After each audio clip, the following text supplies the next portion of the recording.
M'dzina la Atate ndi la Mwana ndi la Mzimu Woyera. Amen.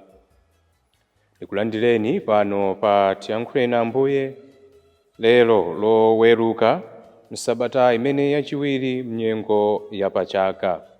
Mawu oyamba akuchokera m'buku lachiwiri la Samuel mutu 1 ndime ya 1 mpaka 4 kenako 11 mpaka 12 kudzawerenganso ndime ya 19 kupitiriza ndi ndime ya 23 mpaka 27. Amene akutiwerengera mawu oyamba ndi a Richard Kachipapa kuchokera ku Utatu Woyera Parish mu Archdiocese ya Lilongwe. Mawu a mthenga woyera akuchokera mu uthenga wa Mariko woyera mutu 3 ndime ya 20 mpaka 21. Amene akutiwerengera mawu a mthenga woyera komanso kutigawira mawu ndi Reverend Father Flavius Makwinja kuchokera ku Our Lady of Fatima Chipoka Parish mu Diocese ya Dedza. Mawu oyamba. Mawu a m'buku lachiwiri la Samuele. Saulo atamwalira, Davide adabwerako kumene adakagonjetsa Amaleki kuja, ndipo adakakhala ku Zikilagi masiku awiri. Tsono pa tsiku lachitatu lake adangoona munthu akuchokera ku zithando za nkhondo za Saulo atavala zovala zong'ambika ndiponso atadzithira madothi kumutu. Munthuyo atafika kwa Davide adadzigwetsa pansi namulambira. Davide adamufunsa kuti, "Ukuchokera kuti?" Iye adayankha kuti, "Ndathawa ku zithando za nkhondo za Aisraeli." Davide adamufunsanso kuti, "Zinthu zidayenda bwanji? Tandiwuza." Iye adati, "Anthu athawa ku nkhondoko, ndipo ambirinso aphedwa. Saulo ndi mwana wake Yonatani nawonso aphedwa." Apo Davide adang'amba zovala zake. Nawonso anthu amene anali naye adachita chimodzimodzi. Ndipo anthuwo adabuma maliro. Adalira ndi kusala zakudya mpaka madzulo chifukwa cha Saulo ndi Yonatani mwana wake. Adaliranso chifukwa cha Aisraeli, anthu achauta, chifukwa choti anali ataphedwa ku nkhondo. Choncho Davide anayimba nyimbo ya madandawulo, kulira Saulo ndi Yonatani mwana wake. "Ulemerero wako wathera zitunda zako zachipembedzo, iwe Israeli. Haa! Kani amphamvu agwa motere?" Saulo ndi Yonatani pamoyo wawo anali okondedwa ndi okondwetsa, ndipo sadalekane ali moyo ngakhale pa imfa. Anali ndi liwiro loposa la ziwombankhanga. Anali amphamvu kuposa mikango. Inu akazi a ku Israeli, mulireni Saulo. Chifukwa cha iye uja munkavala zovala zabwino zofiira, ndiponso munkayika zokometsera zagolide pa zovala zanu. Haa! Kani amphamvu agwa motere? Yonatani aligone, atafa pa zitunda zako zachipembedzo. M'bale wanga Yonatani, ndikuvutika mu mtima chifukwa cha iwe. Wakhala wa pa mtima wanga. Chikondi chako pa ine chinali chodabwitsa kwambiri. Chinali choposa ngakhale chikondi cha akazi. Haa! Kani amphamvu agwa motere? Zida zawo za nkhondo nkuwonongeka. Mawu a Ambuye. Tithokoze Mulungu. Ambuye akhale nanu, akhalenso ndi mzimu wanu. Mawu a mthenga woyera monga adalembera Mariko. Ulemu kwa inu Ambuye. Pa nthawi yomweyo Yesu adapita kwawo, ndipo anthu ambiri adasonkhananso, kotero kuti iye ndi ophunzira ake analibe ndi mpata omwe odyera chakudya. Achibale ake atamva zimenezi adabwera kuti adzamtenge chifukwa ankati wachita misala. Mthenga wa Ambuye. Ulemu kwa inu Ambuye Yesu Khristu. Lero loweruka, mu sabata imeneyi yachiwiri pa nyengo ya pachaka, tikukumbukira moyo wa Francis de Sales woyera amene anali episkopi ndi mphunzitsi wa mpingo. Iyetu amadziwika bwino ndi ntchito yake yolemba komanso kuphunzitsa ziphunzitso za mpingo. Amadziwikanso bwino chifukwa cha moyo wake ophunzitsa za chikhulupiriro, kuti kalero makolo ake adafunitsitsa kuti iye adzakhale loya oona za malamulo, koma iye chimene amaona kuti mtima wake umakhumba ndi kudzatumikira Mulungu ngati wansembe, amamva kuyitanidwa. Ndipo izi zidathekadi, adadzozedwa kukhala wansembe, pamapeto pa zonse adakhalanso episkopi. Ndiye pa utumiki wake iye adadzipereka kuti aphunzitse makamaka za chikhulupiriro. Amaphunzitsa za chikhulupiriro cha chikatolika chathu. Ndiye anali mphunzitsi wa mpingo. Ndiyeyunso amene timakhulupirira kuti adayambitsa chipani chija cha nsembe cha ansembe amati a St. Francis de Sales, amene adafuna kuti kudzera mu chipani chimenechi cha nsembe anthu onse amene adzalowa mchipani chimenechi adzathe kuphunzitsa chikhulupiriro kuti anthu athe kutembenuka mtima. Lero amadziwika bwino ndi kuti ndi patroni amene amatsogolera anthu amene amakonda kulemba komanso anthu amene amachita utolankhani. Uwu ndiye moyo wa Francis de Sales oyera amene anali episkopi komanso mphunzitsi.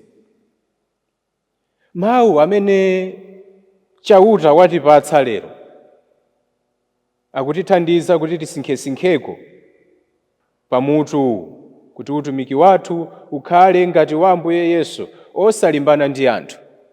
Utumiki wathu ukhale ngati wa Ambuye Yesu osalimbana ndi anthu. Moyo wathu wa tsiku ndi tsiku anthu amakamba zambiri za ife. Ena amakamba zabwino, ena amakamba zoyipa. Ngakhale alipo anthu ambiri amene amakamba zabwino mwa ife, koma timakumananso ndi anthu amene mu zabwino zathuzo amangoonamo zoyipa, zotitsutsa, ndipo amayipidwa nafe. Mwina ngati pakati pathu titha kupezako anthu amene akukamba zabwino za ife, mwinatu ndi pamaliro pathu pokha. Mwina ndi pamene tingamveko, kapena anthu ena angamve kuti ena akukambako zabwino za ife. Mwinanso atha kukambako zabwino za ife ngati alumikizana ndi aja akumati a Marx and Share, uja wa pa Facebook amene akumakapeza anthu ndi kubwera ndi makalata a anthu amene akuayamikira pa zabwino zimene amachita.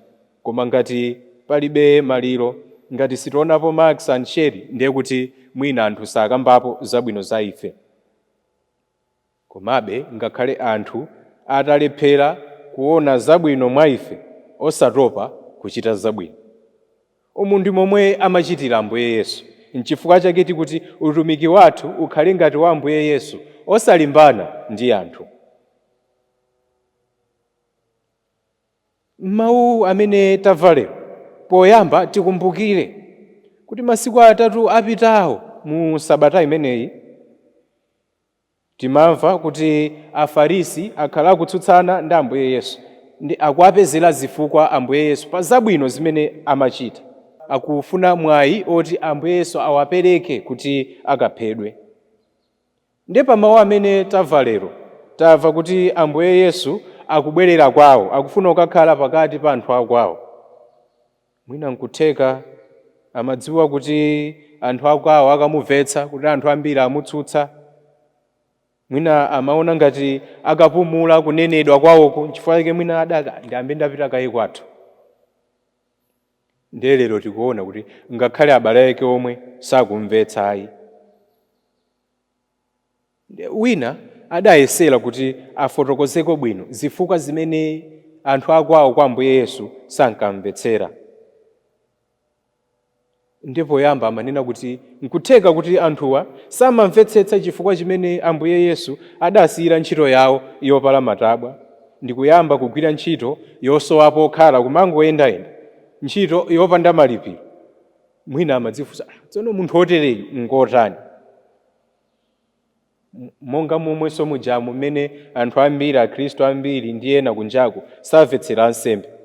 Ngakhale abale athu amene samvetsetsa kuti koma tikufuna chani pomaganizira zaka zimene takhala mu nsembemo, kenaka nkukasankha ati moyo wautumiki, moyo opanda ndalama omwe salandira ndalama. Ena amachita onena koma taonani mwamuna wabwinobwino osakwatira zoona, koma ali bwinobwino ameneyu. Zimene amafunsa ndi zomwenso anthu akwawo kwa Ambuye Yesu amadabwa, zina mwa izo amadabwa Ambuye Yesu. Kachiwiri, munthu amene adayeserako kufotokoza za zifukwa zimene abale ake Ambuye Yesu adamukanira, adanenanso kuti nchifukwa chakuti Ambuye Yesu adasankha asodzi kuti adzikhala naye, anthu opanda influence ina iliyonse kuti aziyenda naye. Ati adasankha anthu ochimwa. Ndi amadabwa munthu ameneyu ngotani?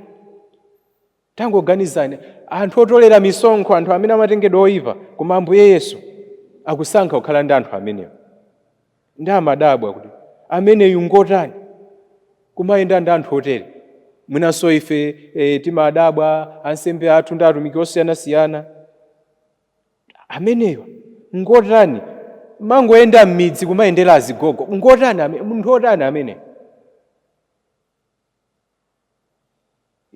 Ichinso mwina ndi chifukwa chimene anthu akwawo kwa Ambuye Yesu sadamvetsere. Ndipo kachitatu, adamaganizanso kuti sadamvetse chifukwa Ambuye Yesu adamadzudzula Afarisi, aphunzitsa amalamulo, anthu amphamvu zawo. Ndiye amaopa kuti koma Ambuye Yesuwa anthu akuadzudzulawa sawaphawa. Nkutheka anthu akwawo amaopa kuti Ambuye Yesu atha kumangidwa, pamapeto pake amwalira. Zimenenso timaona ife mwina ansembe athu akamadzudzula kuti koma afawa afika pomadzudzula boma awa, si misala imene. Izinso zimenenso anthu akwawo kwa Ambuye Yesu amaganiza. Kenaka kachinayi ati iwo amadabwa chifukwa choti Ambuye Yesu amadzitchula kuti ndine Mesaya, ndine Mesiya. Ndi amadabwa munthu uja oti takula naye mphamvu azitenga kuti? Tikumudziwa zofoka zake, adzitchula Mesiya chifukwa chani? Koma Ambuye Yesu ngakhale amaganizira zonsezi, ngakhale amanenedwa kuti mwina achita misala, sadasiye kutumikira. N'chifukwa chake nafenso pa utumiki wathu tikunena kuti tikhale ngati Ambuye Yesu, osalimbana ndi anthu. Ndiye tikuphunzira chani pa moyo wa Ambuye Yesu, pa utumiki wa Ambuye Yesu? Tikuphunzira chani choti chilumikizane ndi utumiki wathu? Tikuyenera kulimba mtima mu utumiki wathu, chifukwa si onse amene adzakondwera nafe. Tipitirizebe kulalika mthenga wabwino, tipitirizebe kudzudzula, chifukwa ena amatero kuti munthu amene wakwiya, munthu amene wayipidwa ndi mawu omudzudzula, ameneyo amakhala kuti wamva. Pakapita nthawi asintha ndithu. Ndiye tisaope, tidzilimba mtima. Ambuye Yesu sadataye mtima, adapitiriza ndi mishoni yawo. Ifenso pa mishoni yathu tiyeni tibere nzeru ndi maskills a Ambuye Yesu kuti tikwaniritse. Ndipo komaliza tiphunzire kuonako zabwino mwa anzathu, musamangoona zoyipa zokhazokha.